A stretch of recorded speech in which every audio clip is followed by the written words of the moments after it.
அனைவருக்கும் வணக்கம். இந்த வீடியோவில் பள்ளி தலைமை ஆசிரியர்களுக்கு உபயோகமான ஒரு வீடியோ தான் பார்க்க போகிறோம். அதாவது 10th பப்ளிக் எக்ஸாம் முடித்த ஸ்டூடெண்ட்ஸ்க்கான ஆன்சர் காப்பி, அதாவது ஸ்கேன் காப்பி, ஸ்டூடெண்ட்ஸ் எழுதின ஆன்சர் ஷீட்டோட ஸ்கேன் காப்பி வாங்குறதுக்கு எப்படி அப்ளை பண்ணுறது அப்படிங்கிறத இந்த வீடியோவில் பார்க்க போகிறோம்.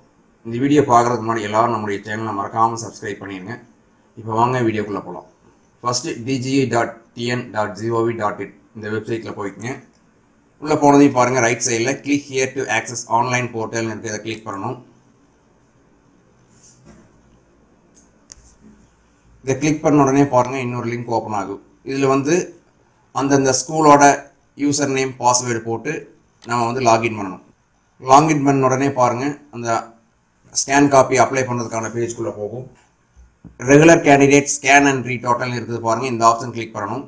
இதை கிளிக் பண்ணிக்கலாம். இதை கிளிக் பண்ண உடனே பாருங்கள், கிளாஸ் செலக்ட் பண்ணணும். அதாவது நம்ம 10th அப்ளை பண்ணுறோமா இல்லை 11th அப்ளை பண்ணுறோமா, நம்ம கிளாஸ் செலக்ட் பண்ணணும். நம்ம கிளாஸ் செலக்ட் பண்ணிக்கலாம். கிளாஸ் செலக்ட் பண்ண உடனே பாருங்கள், நெக்ஸ்ட்டு சர்ச் ஆப்ஷன் இருக்குது. இந்த சர்ச் ஆப்ஷன் கிளிக் பண்ணுங்கள்.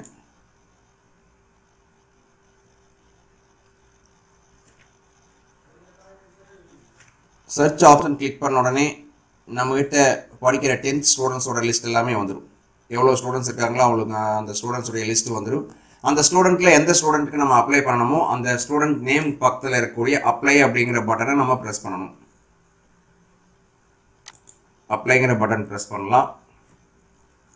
அப்ளைங்கிற பட்டன் ப்ரெஸ் பண்ண உடனே பாருங்கள், அதாவது ஸ்டூடெண்ட் நேம், ரெஜிஸ்டர் நம்பர், அப்புறம் சப்ஜெக்ட் எல்லாமே வரும். என்னென்ன சப்ஜெக்ட்டுக்கு நம்ம அப்ளை பண்ணணும் அப்படிங்கிற மாதிரி கேட்குறாங்க. அதில் என்ன சப்ஜெக்ட் அப்ளை பண்ணணுமோ அந்த சப்ஜெக்ட்டுக்கு மட்டும் நம்ம அதை கிளிக் பண்ணி ஸ்கேன் காப்பி நம்ம செலக்ட் பண்ணணும். மற்றதுக்கு எல்லாமே நாட் அப்ளை அப்படின்னு இருக்கும். என்ன சப்ஜெக்ட் நீங்கள் அப்ளை பண்ணணுமோ அந்த சப்ஜெக்ட்டுக்கு நேர் ஸ்கேன் காப்பின்னு இருக்கும். அதை நம்ம செலக்ட் பண்ணிவிட்டு கீழே அப்ளைன்னு ஒரு பட்டன் இருக்குது பாருங்கள், க்ரீன் கலர் பட்டன். இந்த பட்டன் கிளிக் பண்ணணும். அடுத்து பாருங்கள், ப்ளீஸ் கன்ஃபார்ம் செலக்டட் சப்ஜெக்ட். ஒரு சப்ஜெக்ட் தானே அப்படிங்கிற மாதிரி நம்மளுக்கு கன்ஃபர்மேஷன் கிடைக்கிது. நம்ம செலக்ட் பண்ண சப்ஜெக்டை கன்ஃபார்ம் கொடுக்குறோம். கன்ஃபார்ம் கொடுத்த உடனே பாருங்கள், அப்ளைடு சக்ஸஸ்ஃபுல்லி அப்படின்னு வந்துச்சு.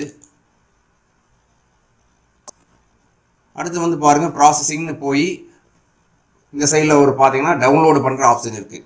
அதே நம்ம ஸ்டூடெண்ட் நேமுக்கு பக்கத்தில் ரைட் சைடில் பாருங்கள், டவுன்லோடு ஆப்ஷன் ஒன்று இருக்குது. இதை நீங்கள் டவுன்லோடு பண்ணணும். டவுன்லோடு கொடுத்த உடனே பாருங்கள், நம்ம அப்ளை பண்ண அப்ளிகேஷன் டவுன்லோட் ஆகிட்டு இருக்கு. பிடிஎஃப்பில் டவுன்லோட் ஆகிடும்.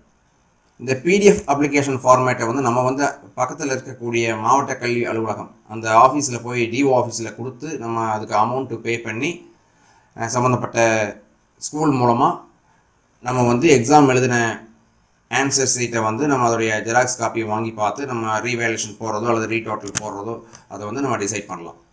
இந்த மாதிரி தான் நம்மளுடைய எக்ஸாம் பேப்பரோட ஸ்கேன் காப்பியை வாங்க முடியும். இந்த மாதிரியான வீடியோஸ் உங்களுக்கு உடனுக்குடனே கிடைக்கணும் அப்படின்னா நம்மளுடைய சேனலை மறக்காமல் சப்ஸ்கிரைப் பண்ணிடுங்க. அனைவருக்கும் நன்றி.